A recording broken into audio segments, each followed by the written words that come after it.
Familia colombiana, en la política los traidores hacen mucho ruido, pero los verdaderos leales son los que sostienen la historia. Hoy vamos a hablar del que sin duda alguna se ha convertido en el muro de contención más firme y valiente que tiene el presidente Gustavo Petro dentro de su gobierno. Hablamos del director de la Unidad Nacional para la Gestión del Riesgo de Desastres, Carlos Carrillo.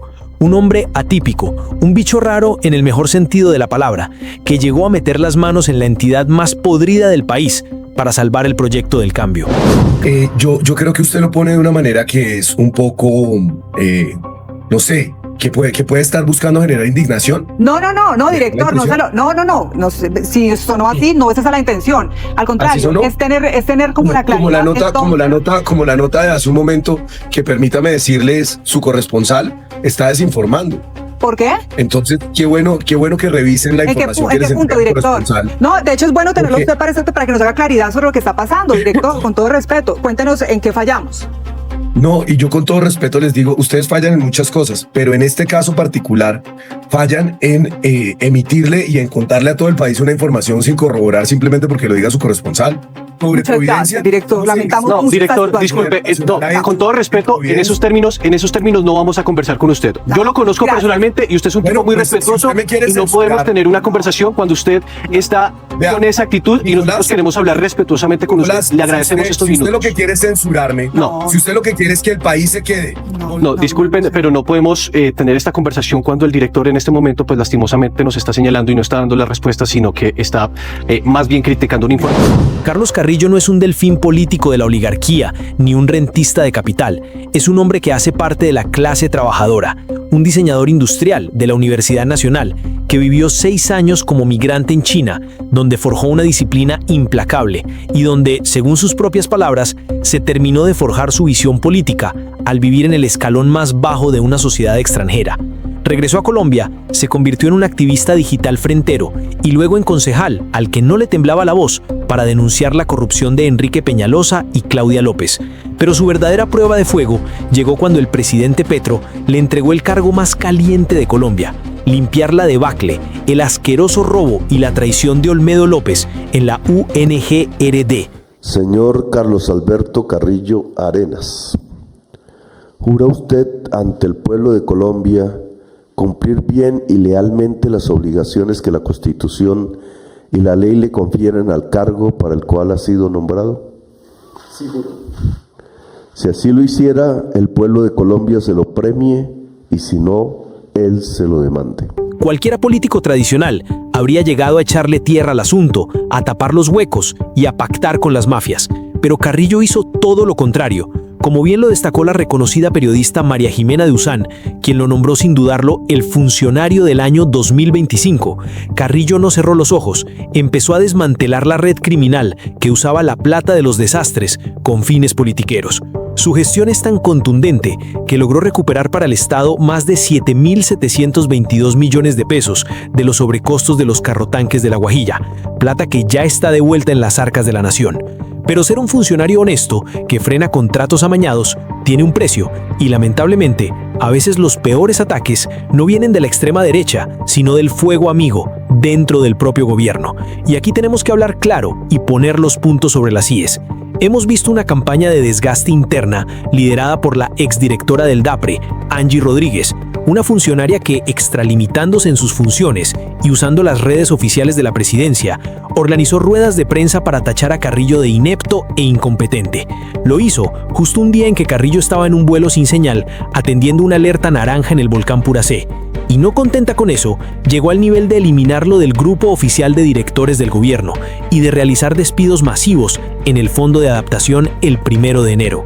En su momento también Angie Rodríguez denunciaba que es que Carrillo la perseguía. Lo que ella ha dicho siempre es que Carlos Carrillo usa los micrófonos de la prensa para atacarla y que él tiene un supuesto plan organizado con otras personas para desacreditarla y para lanzar falsas denuncias. Pero la realidad era otra cosa. Era una publicación que hizo la propia directora del DAPRE de una reunión con líderes de la Mojana y donde se ve claramente con personajes cuestionados. Ante esto, Carlos Carrillo aseguró que Angie Rodríguez y Andrés Charri están aliados con antiguos amigos del señor Olmedo López. Ese tipo de malquerencias y de juego de tronos interno es un fuego amigo que le hace un daño terrible a la imagen del gobierno. Ahora bien, algunos medios y sectores han querido utilizar esta pelea para despedazar a Armando Benedetti, vinculándolo como el supuesto autor intelectual de los ataques de Angie Rodríguez. Compañeros, vamos a ser pragmáticos y decir la verdad sin filtros. Sabemos perfectamente que Armando Benedetti no es santo de nuestra devoción. Sabemos que viene de la clase política tradicional, que ha hecho parte de gobiernos de derecha, y es completamente natural y válido que dentro del progresismo muchos no confiemos a ciegas en él. Pero las cosas como son, a su estilo y con sus claroscuros, Benedetti ha demostrado que defiende el proyecto y se ha plantado como uno de los escuderos del presidente Gustavo Petro, cuando la derecha arrecia con todo. La política real requiere sumar fuerzas, y si Benedetti está ahí poniendo el pecho por el gobierno, se le reconoce. Cuando el New York Times saca que el presidente Petro supuestamente tiene vínculos con narcotraficantes o que lo están investigando por ello, entonces toda la prensa nacional se volca, nos ataca. ¿De qué forma? Con vehemencia total. Y duran hasta 2 y 3 días hablando del tema. Pero cuando el mismo New York Times dice que eso no es así, que no hay investigaciones, que no hay nada nuevo, que no se está haciendo ninguna proceso contra el presidente Petro, entonces solamente algunos medios como la W Caracol Radio, Caracol Televisión, dicen que el New York Times corrigió, porque lo que hizo fue corregir. Se dejó meter la corresponsal las manos en la boca de la derecha de este país. Entonces contrasta cómo si los medios están parcializados y cómo se hace política siempre con odio en contra del presidente y del gobierno. El verdadero problema aquí, la que cruzó la línea del irrespeto institucional y del acoso, fue la señora Angie Rodríguez, generando un ruido innecesario que distrae de lo realmente importante, gobernar para los más pobres. Pero eso será tema de otro video. Compañeros, a Carlos Carrillo no le importan los cargos, su agenda es este proyecto, su vida es este proyecto político y se siente orgulloso de actuar como un muro de contención contra las fuerzas oscuras que solo quieren saquear al Estado. Compañeros, hago una pausa rápida porque quiero leerlos a todos en este instante. ¿Creen ustedes que el presidente Gustavo Petro debe intervenir más fuerte para frenar este fuego amigo de funcionarios como Angie Rodríguez y proteger a escuderos leales como Carlos Carrillo? Pausen el video un segundo y revienten la caja de comentarios con su opinión. Quiero ver qué piensa el pueblo. Suscríbanse ahora mismo, denle un buen like a este video y no se despeguen.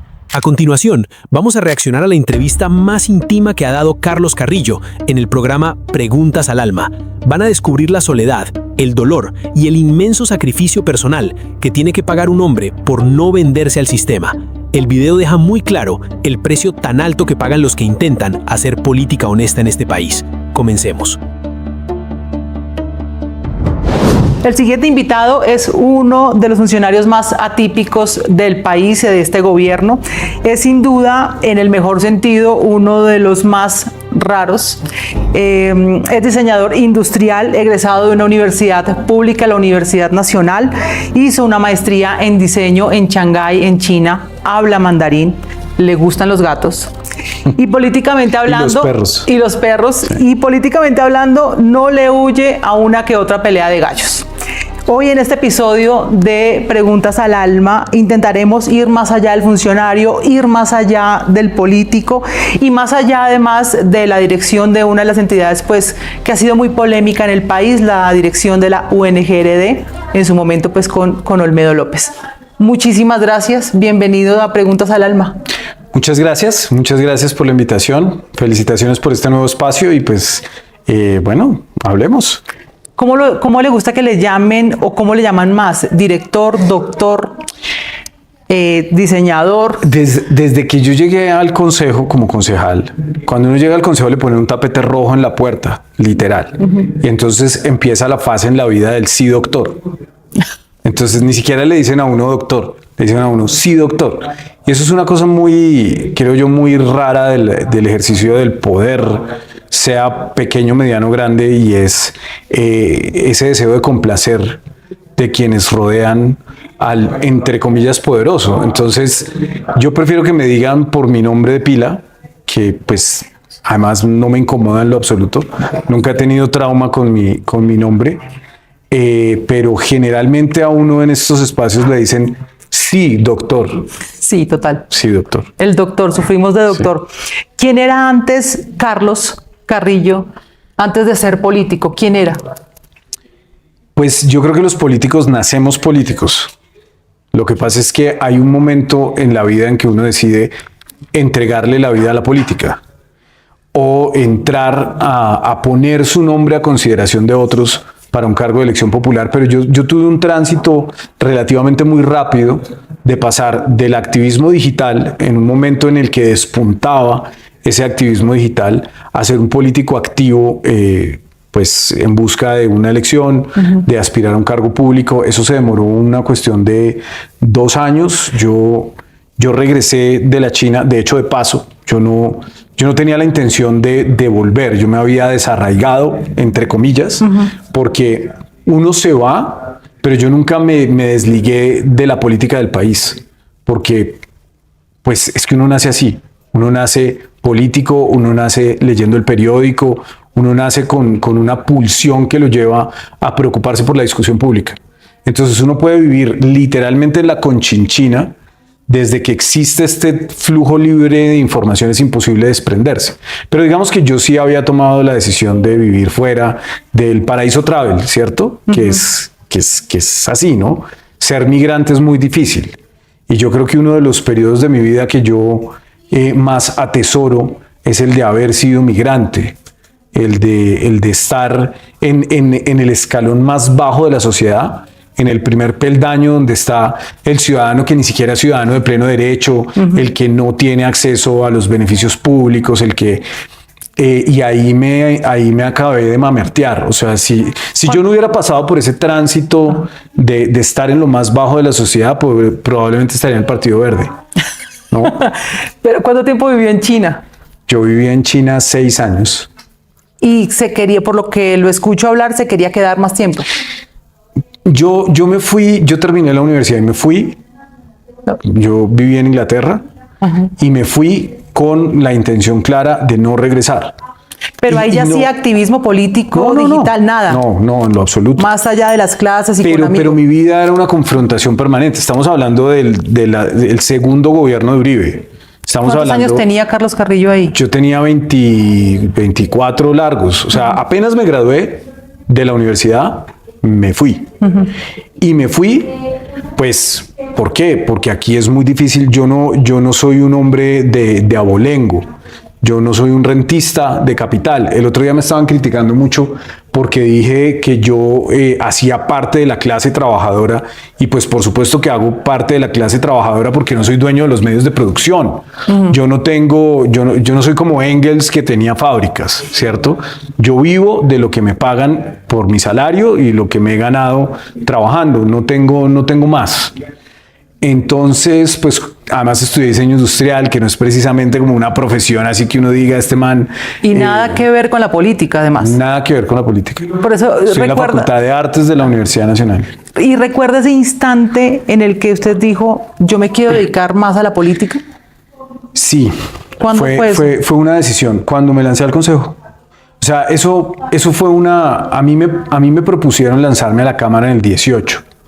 Y seguramente habría entrado. A mí me propusieron estar en la lista de decentes. Y de hecho, el mismo Petro me lo propuso. En ese momento, Petro era candidato a la presidencia y estaba armando una lista. Yo me acuerdo que incluso Holman Morris me buscó. Y bueno, después me reuní con Petro y Petro me propuso lanzarme a la Cámara. Y tuve que pensarlo y le dije que no. Pero me confunde un poco. Y ahí no fui capaz de tomar la decisión. Pero ¿cómo conoce a Petro? O sea, ¿cómo usted llega a ese mundo político? Porque si es una amplia espectro del diseño a pasar a la política. ¿En qué momento? Es que por eso digo que fue un proceso muy rápido. Y además me buscaron a mí. O sea, lo vieron. Como cuando ven a las modelos o como cuando ven a una niña. Como cuando ven a una niña de 13 años y le hacen el casting en la agencia de modelaje. ¿Pero por qué lo vieron? Así, porque usted estaba haciendo algo. Ya estaba en mis 30. Ajá. Es que cuando yo volví de China, era profesor de medio tiempo. Ok. Entonces tenía mucho tiempo libre y me puse a bloguear, ¿cierto? Y yo siempre he sido una persona política, yo nací político.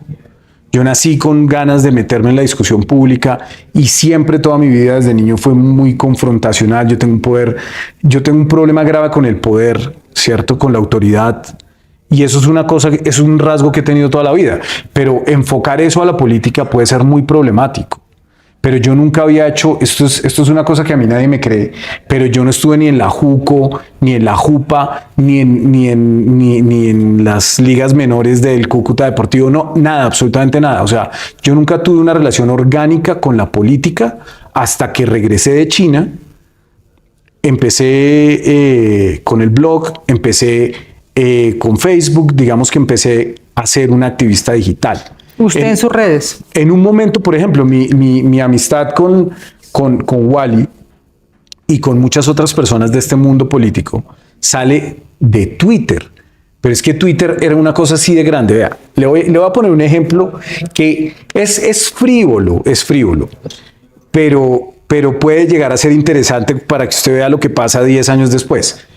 María Fernanda Carrascal y Catherine Jubinao, las dos eran tuiteras desde hace mucho tiempo. Cuando una cuenta de Twitter grande era una cuenta de 1.500 seguidores, como uy, qué cuentota, ¿cierto? Y ellas dos peleaban, ¿no? Y eso era como un musidrama. Y peleaban en Twitter. Y por ahí están esos trinos vuelven a salir, no sé qué, eso ahí hay una arqueología. Pero esas personas que de cierta manera construíamos un ecosistema de opinadores pequeños, muchas de esas personas han terminado por volverse relevantes en la discusión pública nacional. Y eso salió de ahí. Entonces es un momento fundacional. Okay. Eso que hoy a algunos les cuesta tanto trabajo digerir, que un youtuber sea senador, que con mucha displicencia dicen un influencer, ese momento que es algo entre el 2000, eso es en la alcaldía de Petro, es en la alcaldía de Petro, porque además es que Petro lo propicia, porque Petro, alcalde, empieza a gobernar por Twitter. Una vez echó a un alcalde local por Twitter, que es probablemente la primera echada en una red social. En una red social. Y en eso también hay que reconocerle a Petro que su decisión de gobernar vía Twitter en la alcaldía impulsó un ecosistema digital que terminó por volverse muy relevante para ambos lados de la discusión política. Entonces es un poco ahí donde yo me meto. Sí, nace con esa intención de hacer activismo y hace sus redes y ahí se empieza a conocer y una cosa lo lleva a la otra y bueno, hoy es el director de la Unidad Nacional para la Gestión del Riesgo. Sí, hoy tengo problemas grandes. Bueno, ¿qué es lo que más extraña de su vida antes de estar en el ojo público? Que hoy usted diga, oiga, extraño esto tanto. Pues uno indudablemente pierde libertad en una buena medida. Es como esto puede que haya gente que no lo crea, pero yo siempre he entendido el poder como un castigo, es una carga. O sea, yo no creo, por ejemplo, que, no sé, hablemos de la monarquía, que es un poder en teoría no buscado, ¿cierto? Un príncipe que nace poderoso no lo decide. Y no puede quitarse de encima esa carga. Es una persona que nace con ese castigo y aunque puede que sea envidiado o anhelado por otros, en realidad siempre las personas poderosas cargan unos conflictos internos muy dramáticos y en muchas ocasiones el cliché de la soledad del poder no es de ninguna manera un cliché, es una realidad. Las personas pueden estar rodeadas de una escenografía muy pomposa y demás, pero pueden estar absolutamente solas. Entonces, entendiéndolo como un castigo, yo creo que era una persona mucho más libre antes de el ejercicio público. Porque además, y vuelvo al punto ese cuando me pidieron estar en la lista y yo no acepté. Yo en ese momento, en el 18, yo ya era absolutamente consciente de que eso no tenía vuelta atrás. Cuando uno entra a la política, difícilmente sale. Y en un país como Colombia es aún más complejo, porque puede que uno no salga vivo. En este país, lo que pasó con Miguel el año pasado, que fue pero tan grave, demuestra que en Colombia sigue siendo una decisión que lo puede llevar a uno incluso a la tumba. Y eso es así, y eso tiene un costo en lo familiar, en lo personal. Entonces yo en ese momento no fui capaz. En la siguiente elección sí fui capaz. Pero yo sabía que era un camino sin retorno. ¿Qué tan solo se siente hoy? Depende. Yo políticamente no me siento solo en el sentido de que he venido encontrando a lo largo de mi carrera política personas capaces, competentes, confiables, que creo que es un ejercicio indispensable, sobre todo si uno quiere ir al Ejecutivo. Si uno está cómodo en el Legislativo, si uno se queda 40 años de senador, necesita un equipo de 8 personas. Necesita un abogado, necesita un constitucionalista, 2 comunicadores, o sea, una gente, hay un par de asesores políticos y alguien que conteste los derechos de petición. Si uno quiere gobernar, si uno quiere ejercer el poder desde el Ejecutivo y hacer realidad ciertas cosas, necesita equipos, y entre más grande sea el cargo, pues más gente necesita. Yo un día le decía a un candidato presidencial, no voy a decir su nombre, yo le decía como, venga, ¿usted por qué se lanza? No, pues porque quiero ser presidente. Usted es consciente de que si usted gana, el 7 de agosto tiene que tener 900 personas confiables, competentes, ojalá leales. Las tiene, y se quedó pensando, no me contestó, pero probablemente no las tenía. Pero bueno, en la política, muy rodeado. Personalmente. No tan rodeado. Bueno, pero cada vez más. Pero cada vez más. Sí. Eso es un poco, y por eso hay que los cuidar beneficios la gente. o el castigo del poder, ¿no? Vea que hay una pero cosa en lo que personal. Yo veo, a veces hay un asunto que a mí me preocupa y lo veo en el desarrollo del funcionamiento de esta entidad. Y es que a veces no hay una preocupación por cuidar a los coequiperos, por el cuidado mutuo. Y eso hace que los equipos no funcionen bien en muchas ocasiones. Ese sálvese quien pueda en un proyecto político no se vale. Uno siendo el director, siendo uno el que toma las decisiones, o siendo uno un subalterno, uno tiene que preocuparse por cuidar a los demás. Total. Para que el equipo funcione. Si no, el equipo no funciona. Bueno, pero cuando le dije esta pregunta, usted mencionó, en lo político no tanto. ¿En qué otro aspecto sí tanto? ¿Dónde cabe la soledad ahí? Inevitablemente. Pues el ropaje ese del poder aísla, indudablemente. Es como uno siempre está más acompañado cuando es anónimo, ¿cierto? Porque además uno puede darse más libertades en muchos aspectos. Porque pues ejercer el rol de político implica, de cierta manera, pensemos en un caso hipotético. Un presidente encarna una institución. Un presidente es mucho más que un ser humano. Es el ser humano el que se posesiona, es el ser humano el que firma, pero ese poder que el ser humano adquiere viene de la institución que representa y tiene que encarnarla. Y eso implica probidad, eso implica obedecer una serie de valores que, más que unos valores de un individuo, son los valores de una institución. El modelo de la República pues implica que el jefe de Estado encarna la unidad y lo representa a todos, a los que votaron por él y a los que no. En el caso de la Iglesia Anglicana, por poner un ejemplo monárquico, no es que yo sea monárquico, simplemente es que la monarquía es un buen ejemplo para describir el poder. Sobre todo porque es un poder en teoría no buscado. El rey de Inglaterra es la cabeza de una iglesia y tiene que comportarse como un papa, a pesar de que es un rey, ¿cierto? Y tiene que defender una moralidad y un discurso y una serie de cosas. Y eso pasa con quienes tomamos la decisión de ejercer estos cargos políticos. Entonces, usted no puede ser el representante de cientos de miles de personas y actuar con la libertad que actuaría, por ejemplo, un actor de cine o simplemente un youtuber. Vamos a ver, por ejemplo, cómo funciona esta transición que tenemos hoy de influencers y youtubers a actores políticos. Al actor político se le obliga a tener unos comportamientos distintos a los que simplemente tiene una persona famosa.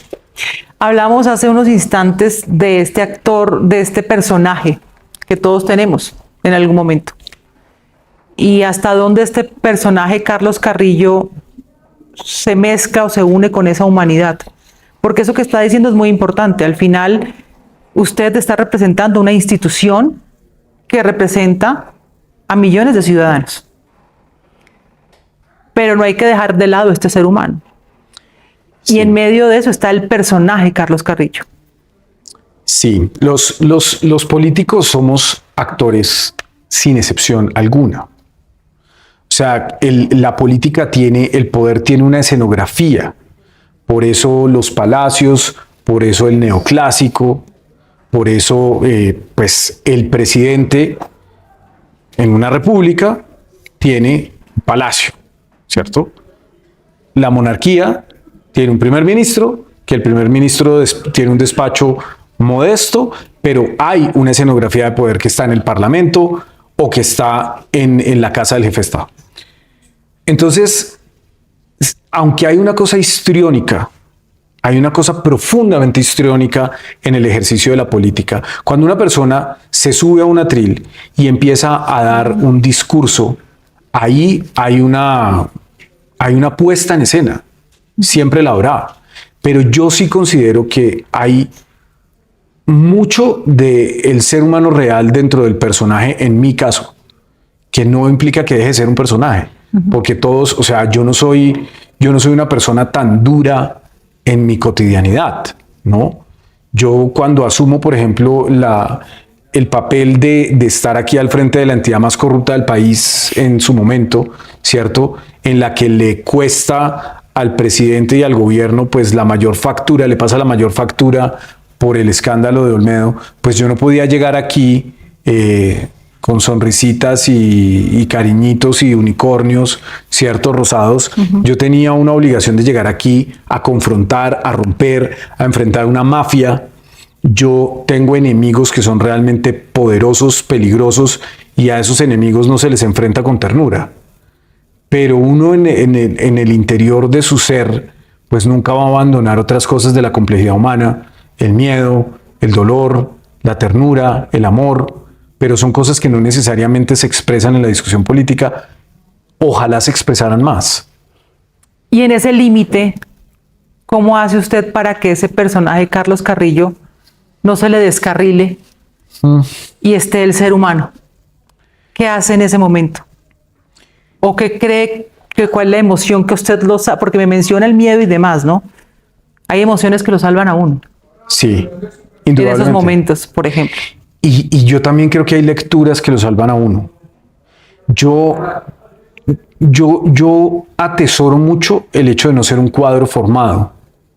¿Y a qué me refiero con ser un cuadro formado? Los políticos, digamos que en la lógica de un partido, en la lógica de un proceso colectivo, como en los que creemos, pues los que abrazamos las ideas que yo abrazo, casi siempre los políticos se van perfilando, se preparan.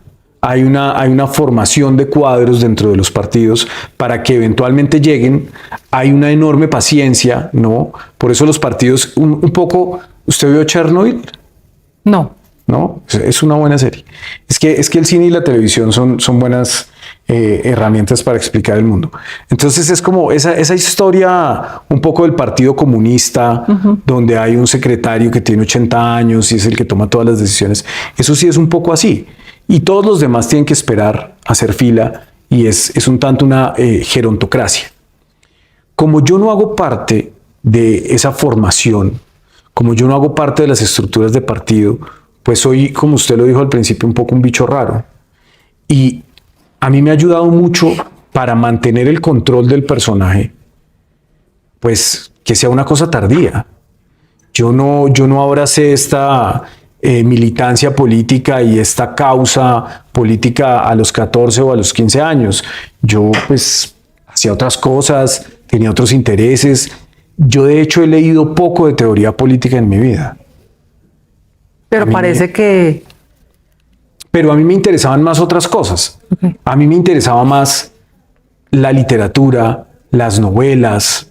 Es como yo quiero mantenerme en eso. Por ejemplo, yo hoy en día tengo poco tiempo para leer ficciones. Tengo que leer más o cosas oficiales o noticias o periódicos. Y en el mundo contemporáneo con las redes sociales se pierde mucho tiempo. Pero uno no puede dejar de leer ficciones, porque ahí se desarrollan unas sensibilidades que es donde habita el alma humana. Cuando usted lee una novela, no sé, de hace 300 años y se da cuenta de la universalidad de esos sentimientos que están en esa novela. O si usted lee una novela, por ejemplo, le pongo el ejemplo de la China, pero podría ser Japón, o podría ser Vietnam, o podría ser lo que sea, hasta la misma Rusia. Pueden ser sociedades completamente lejanas, distantes, con otra lengua, con otros códigos, con otros modales, pero el drama humano es uno solo. Al final sí. Y ese drama humano universal habita mucho más en el arte que en otros aspectos de la vida, que en otros aspectos de la civilización. Entonces, a mí me parece que una herramienta para poderse mantener uno humano, para mantener el ser humano vivo, es mantener viva esa sensibilidad artística. Y eso tiene que ver también con mi formación. Yo no estudié ciencia política, yo no estudié Derecho, yo estudié en la Facultad de Artes de la Universidad Nacional.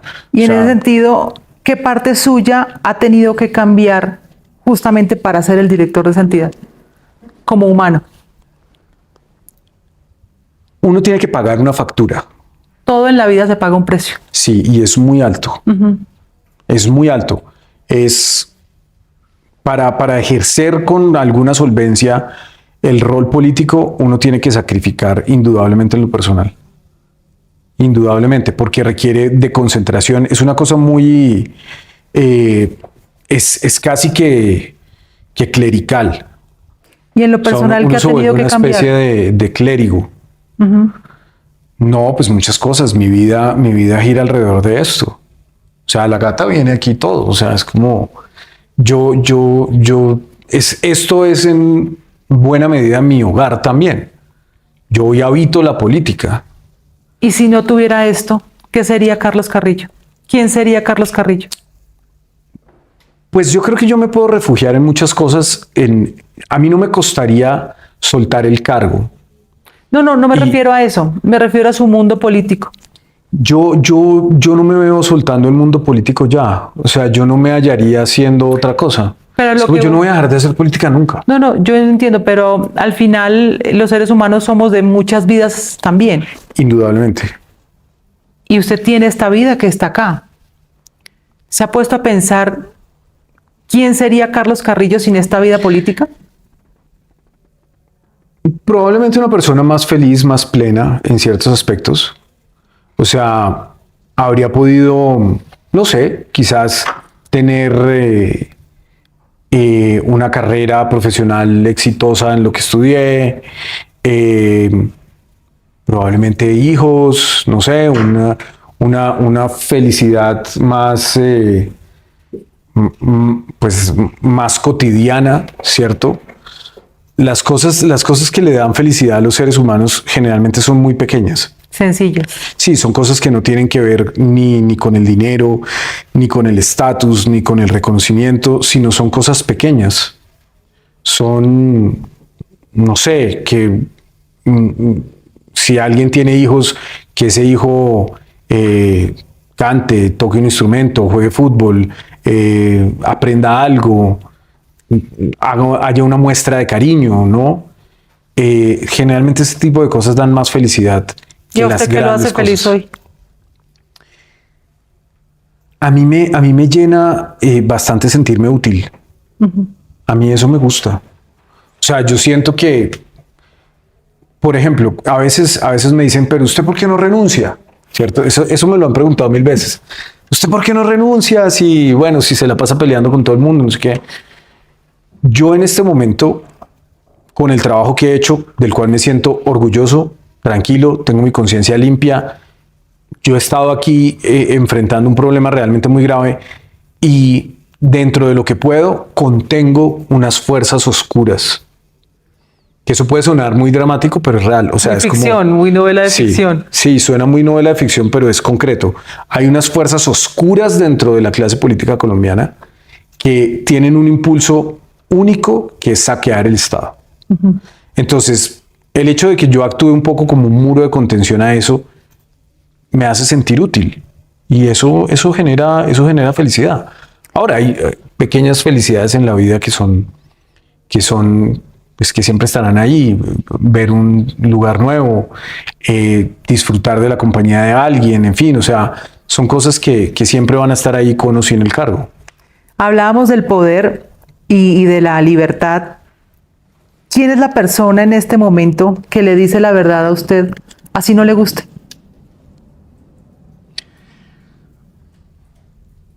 Yo creo que dentro del equipo que yo he construido aquí en la entidad, tengo personas que no son en lo absoluto salameras, ¿no?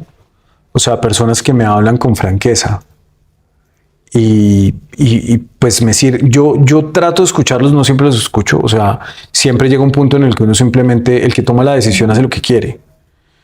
Por eso es tan complejo eso de entregarle el poder. Lo de la democracia representativa es extraordinario, ¿no? O sea, cuando uno lo piensa como idea que 50.000 personas o 100.000 personas o 10 millones de personas se pongan de acuerdo en entregarle su futuro, su vida, sus impuestos, las armas, porque viene todo el paquete, ¿no? Las armas a otra persona para que decida, eso es casi que mágico, eso es impresionante. Pero rodearse de personas cuando uno tiene esa capacidad de tomar decisiones, de personas que no sean salameras, creo que es algo fundamental. Yo tengo varias personas a las que escucho, a las que respeto y que muchas veces me dicen que no, que está mal o que me equivoco y trato de escucharlas. Obvio, no siempre les hago caso y me equivoco, pero pues soy humano al fin de cuentas, ¿no? ¿Cuál ha sido el día más pesado emocionalmente estando en este cargo?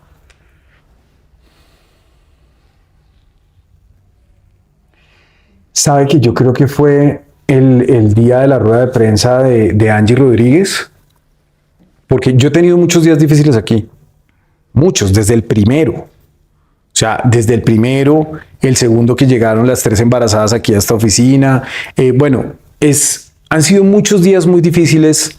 Ha habido días de frustración, ha habido días de lucha, ha habido días de muchas cosas, pero es que lo que hizo la exdirectora del DAPRE fue calumniarme y fue pisotear la institucionalidad de la presidencia, porque lo hace desde el Palacio, lo hace desde las redes de la presidencia para calumniarme. Y eso, y yo estaba de cierta manera inerme, porque yo iba al Puracé, teníamos un PMU en el Puracé que acaba de entrar en alerta naranja, entonces yo veo las notificaciones en el celular cuando el avión va despegando y me quedo sin señal, y toda la rueda de prensa, toda la puesta en escena, todo el show se da cuando yo estoy en un avión sin internet.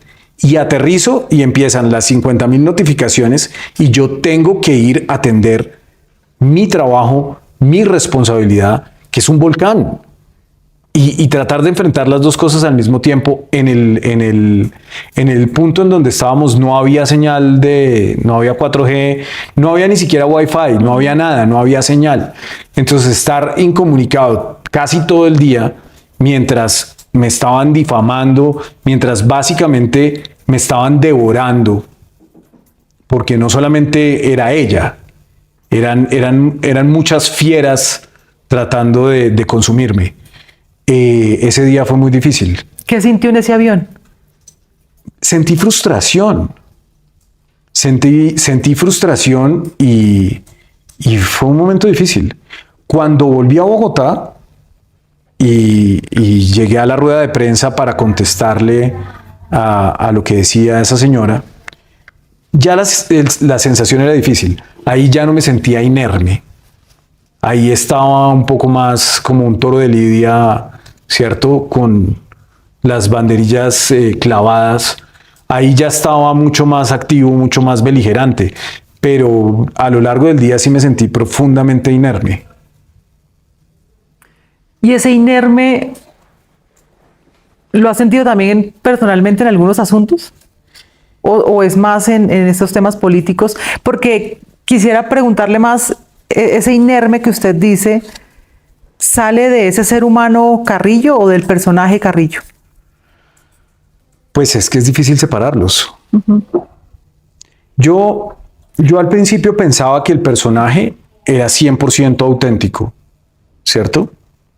Cuando empecé mi activismo, o sea, yo era un profesor de la universidad, mamertoso, ¿cierto? Comunistoide, como dicen por ahí que soy, y me parecía un poco que era completo, que el que hacía activismo digital era el mismo ser humano que, no sé, que le gustaba cocinar ciertas cosas, o que ama a los perros y a los gatos, porque soy bi en ese aspecto, ¿no? O sea, perros y gatos, los dos.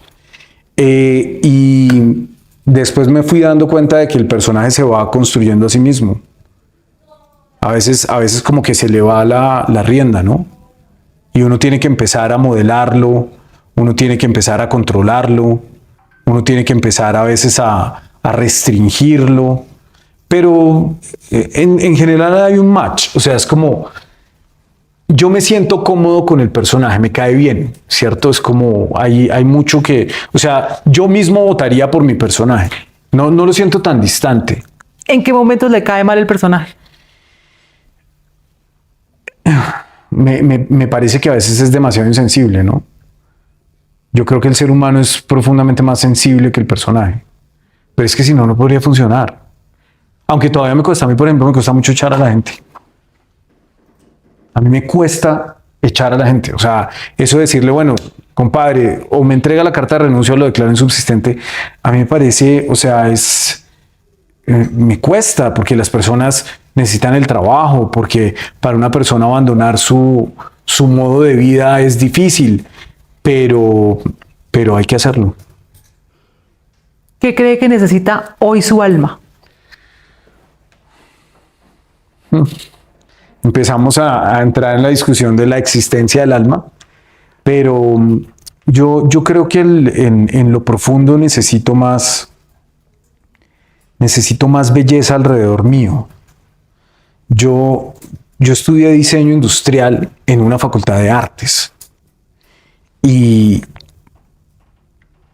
digamos que crecí, viví y me formé en una cosa llena de arte, de música, de literatura, de cosas que pueden definirse como bellas, sin que entremos en la definición de qué es bello y qué no, porque es subjetivo.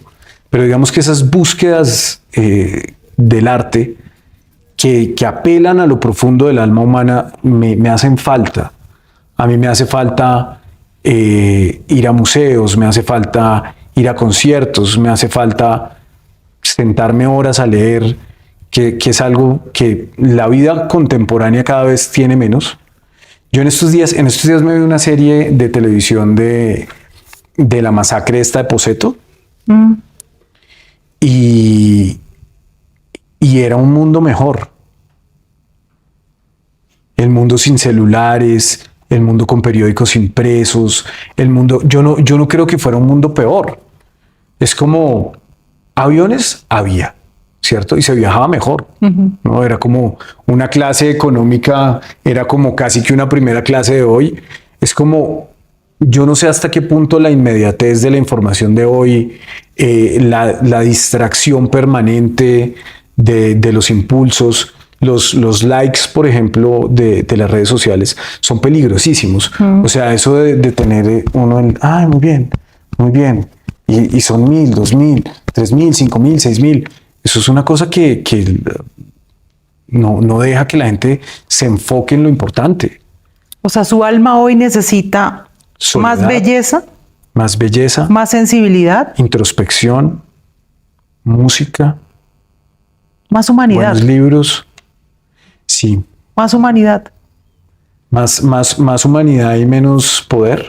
Porque es que justamente creo que esta pregunta va para allá, porque ¿qué es lo más peligroso del poder que casi nadie admite en voz alta? Y esto que usted está diciendo me parece que es el punto crucial en la política. En todos los ámbitos. Estamos en una sociedad consumista, que creemos que todo tiene que ser ya, y estamos automatizados de alguna manera. Pero estamos hablando en este momento de la política. Y yo creo que usted dio en el punto. Yo he hecho un ejercicio desde que entré en esto desde el momento mismo en el que empecé a ser candidato, de abandonar. Yo creo que yo soy una persona desprendida en todos los aspectos de la vida. Yo no me apego a lo material, no me apego a la visibilidad, no me apego al salario, no me apego al título. Cuando yo era candidato al consejo, que fue mi primer ejercicio político, yo tomé la decisión de irme en contra del partido para no hacerle campaña a la entonces candidata a la alcaldía. Y eso implicaba tomar la decisión de que me quitaran el aval. Y no me importó. Y cuando llegó la hora de negociar con el partido, porque obviamente me dijeron, venga, usted tiene que hacerle campaña a la alcaldesa, porque vamos a ganar, porque no sé qué. Les dije, no. Y si quieren quedarse con el aval, quédense con el aval. No me importa. Cuando yo era consciente de que tenía posibilidades reales de ganar, pero no me importó. Y después cuando ya cuando ya era concejal, cuando ya había pasado años ahí, llegó ese momento tan complejo del 23 en el que yo tuve esa pelea tan dura con el partido porque no me dejaron ser candidato a la alcaldía. Y era un trabajo, o sea, no solamente era por el hecho de ser el candidato que legítimamente lo era, sino porque yo llevaba un año trabajando en eso. Y la gente que estaba alrededor mío y el equipo había trabajado muy duro por poder hacer un ejercicio que es legítimo. Yo no estaba inhabilitado, yo no tenía ninguna mácula pues para no poder hacerlo y no me dejaron a la fuerza. Y entonces venía el premio de consolación. Quédese con la curul. Y yo creo que muchas personas en la política dirían, uy, una curul, el sueldo, el equipo, la visibilidad. Yo le repito, vivo de mi trabajo. Y para mí fue muy fácil soltar. ¿Y de dónde viene ese desapego? Porque no es común. No sé. Porque, por ejemplo, hace poco, pues que usted públicamente denunciara a una compañera de su gobierno por acoso laboral. Eso en Colombia o en un país como Colombia, eso no pasa. Por lo general, cuando hay eso en una empresa, la gente quizá toma dos grandes decisiones. Uno, se queda callado por miedo o se va.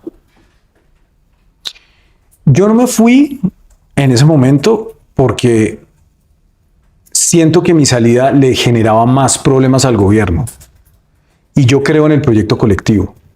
O sea, yo acepté el cargo para poder contribuirle al proyecto. No parecía algo particularmente atractivo. O sea, no me ofrecieron la embajada en el Reino Unido, ¿no? Ni la embajada en Francia, ni Washington. O sea, me ofrecieron un cargo muy complicado. Y yo lo acepté por respaldar al presidente y por respaldar un proyecto colectivo. Y yo me sentía que en ese momento salir, renunciar, huir, podía generar mayores problemas que beneficios al proyecto colectivo. Pero si hubiese tenido que soltarlo, pues simplemente lo hubiera soltado. Pero, por ejemplo, yo creo que uno tiene que ir aprendiendo de lo que hace en la vida. Cuando yo renuncié al consejo, pues cuando tuve este agarrón monumental con el partido, mi desapego tuvo consecuencias en otros. O sea, uno anda por la vida como un tren, ¿cierto? Pero uno empieza a generar efectos alrededor que no necesariamente son positivos. Y yo creo que en eso también uno tiene que avanzar hacia ser un poco más sereno, a tomar decisiones más sosegadas. Ojalá algún día lo haga, pero lo que yo sí no quiero perder es ese desapego. Porque en últimas eso es lo que lo hace a uno libre, poder soltar. Pero a la vez también por no más insensible, pesada que sea una carga. Pero es que no necesariamente el desapego es No, pero sí puede ocurrir. Es que uno puede sentir muy intensamente, pero tiene que estar seguro de que puede ser capaz de soltarlo y dejarlo ir. Y ese es el momento en el que uno realmente es libre. Cuando uno lo suelta todo. En ese sentido, ¿tiene alguna conversación pendiente que siga cargando? ¿Política o personal? Personal, ojalá, porque estamos indagando con el alma de Carlos Carrillo. Tengo conversaciones pendientes en la vida. ¿Sí tiene? ¿Varias? Sí, sí tengo varias. Más de 3, 5. Por ahí unas 3. Yo creo que por ahí, de 3, 4. No, sí, tengo conversaciones pendientes porque ese desapego le hace daño a otros. Claro, es que a eso voy. Sí, indudablemente. Y por eso también yo creo que el ser humano tiende a quedarse solo en la medida en que el personaje es cada vez más potente. Y es también la mejor forma de no lastimar a los que están alrededor. ¿Qué le ha enseñado el dolor? Mucho. ¿Qué específicamente? Pues lo que pasa es que yo he tenido una relación cercana con el dolor. ¿Cómo es eso? Pues digamos que desde pequeño he tenido grandes dolores que me han formado, no dolores físicos. No, nunca me he roto ni siquiera un pie. Quizás porque me he mantenido alejado del deporte. Pero sí, yo creo que el dolor forma muchas cosas. Forma el carácter. El dolor enseña de una manera muy amplia. Pero el dolor, el dolor de la pérdida. Sí. De seres queridos. Sí. ¿Muchos? Sí, o incluso de no tenerlos. De no tenerlos. O sea, cuando uno crece siendo un niño solo, ¿cierto? Como ese espacio vacío, ese silencio de la casa, además, vuelvo a mi punto de Poseto, de La Masacre. Ese mundo sin inputs constantes, yo creo que permitía un crecimiento personal más acelerado. Yo no sé cómo puede ser el reto de criar a un niño hoy cuando está todo el tiempo con la tablet, con el bicho, con no sé qué, con las imágenes, con el ruido, Antes uno llega a la casa, cierra la puerta y si decide no prender el televisor, había soledad durante horas. Yo recuerdo que yo miraba por la ventana, ¿cierto? O cogía un libro y me sentaba y si nadie llamaba por teléfono, no había ninguna interrupción. A uno nadie lo interrumpía. Cuando yo era niño nadie me interrumpía. Entonces, yo de niño pasé mucho tiempo solo porque mi mamá trabajaba todo el día. Entonces es como... ¿Y su papá? Eran divorciados. Sí, yo crecí solo con mi mamá. Con mi mamá y mi abuela, pero pues ambas murieron muy, muy pronto. Pero cuando yo estaba solo, no hacía las tareas, debo decirlo. Pero pues o miraba por la ventana, o cogía un libro, o escuchaba algo, o simplemente veía a la gente pasar por la ventana y eso le permitía a uno tener un encuentro personal con uno mismo que hoy difícilmente se tiene. Yo hace 2 años me compré un celular de flechita, un Nokia, de los de culebrita. Sí. Y hice todo lo posible por mantenerlo y no he podido. Se me perdió. Pero creo que ojalá pudiera un día volver a eso. ¿Qué le ha enseñado la alegría? La alegría. ¿Le ha enseñado algo la alegría? Sí, pero además es que cuando uno es el momento de euforia es como es inminente que se va a acabar, ¿cierto? Yo cuando estoy feliz, que pues todos tenemos momentos de felicidad, momentos de euforia, no necesariamente alimentados por las drogas, porque eso también sucede, ¿cierto? El mismo alcohol, ¿no? Pues digamos que ahí, sean las drogas que sean, pueden llegar a generar cierta euforia, pero uno sabe que es momentáneo. La inmensa mayoría de la vida no está hecha del pico de la felicidad. Y después del pico de la felicidad viene la caída. Eso es... Entonces, sí, es chévere y todo, pero yo creo que la felicidad también le enseña a uno lo transitorio y lo pasajero de todo. O sea, como el desapego. También. Uno no se puede apegar a la felicidad tampoco porque no es duradera. No hay nada más efímero que la felicidad. O sea, ¿a usted le ha enseñado la alegría, que la alegría es transitoria? Es mucho más permanente el dolor que la felicidad. ¿Para usted? Sí, creo yo que en general. En general, ¿sí? En la vida humana es más el tiempo de dolor que el de placer. Bueno, voy a finalizar con esta pregunta. La vida está más llena de carencias, ¿no? En términos generales, por lo que somos. Los seres humanos somos incompletos, somos impermanentes, somos imperfectos. Entonces es mucho más lo vacío. Pero yo soy, esto puede sonar dramático, pero yo soy estructuralmente una persona muy optimista. No pareciera, por lo que acaba de decir. No parece, pero es verdad. O sea, es como, no hay nada más útil que estar vacío. Porque usted puede para poder llenarse. Claro. Y sí. Tiene Tiene sentido con que su propósito esté en ser útil. Claro, pero además es que no hay nada más útil que una taza vacía. Una taza llena no sirve tanto como una taza vacía.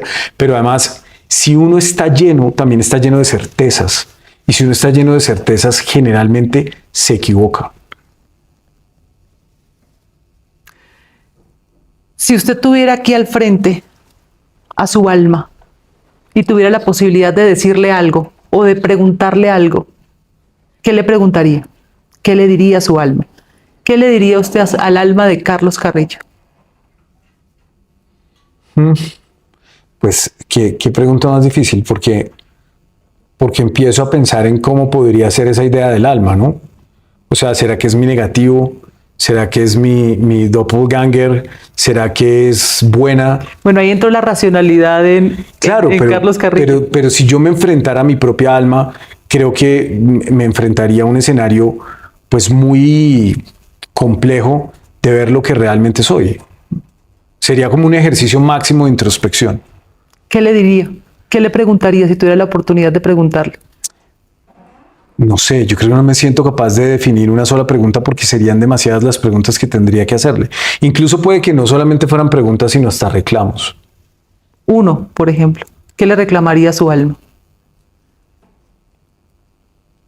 Yo creo que podría hacerle muchos reclamos sobre por qué me metió en esto, ¿no? O sea, en qué momento se entregó tanto para qué. Yo creo que hay un fin, no en la vida, yo no creo que haya un fin en sí mismo, pero sí hay algo valioso en poder ser útil, en poder entregarle la vida al servicio público. A mí esto me gusta lo que hago, pero yo creo que sí podría hacerle el reclamo de por qué me metió un poco en esto, ¿no? A veces uno siente que el precio ha sido muy alto. Y como le dije, no hay regreso. Eso ya no... Los políticos siempre dicen, no, me voy a retirar de la política. Voy a pasar un tiempo con mi familia. Es cierto ese cuento que se echan siempre, que además es que la política está llena de tantas mentiras, de tanta puesta en escena. O sea, la foto de revista de los políticos, cierto que salen con sus familias, los bebés divinos que parecen de comercial de compotas y la esposa así, todos perfectos. Eso es siempre una farsa. Siempre, el 99%. El estado en Twitter de papá de no sé quién, esposo de no sé quién. Eso es todo falso. Eso es todo falso. Pero... Es más reclamo que pregunta. Yo creo que podrían ser más reclamos a mi yo interior de por qué me embaló en esto que preguntas. Pues Carlos Carrillo, director, ha sido un honor conversar con ustedes esta tarde. Muchas gracias. Creo que pudimos ver algo de su alma. Pues me algo parece... de las necesidades de su alma. Me parece muy interesante. Yo no soy tan dado a compartir mucho ni de mi vida privada, ni de mi yo tan interior, pero pues es un buen ejercicio, ¿no? Creo que lo dejamos con tareas. Bueno, gracias.